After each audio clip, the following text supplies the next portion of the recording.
Yo, what's up mga kabunaot? Meron akong nakita sa SM na hayop ka. Ayan o.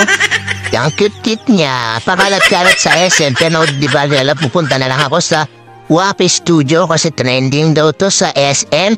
Tignan nga natin kung maganda talaga dyan. Ayan at magbabayad ng opa nyo. Opa, upakan kitang hayop ke. Ayan na, natutuno na ako. Ayan yung pinakram.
Labasan na ng ganyang picture. So yun lang, baba.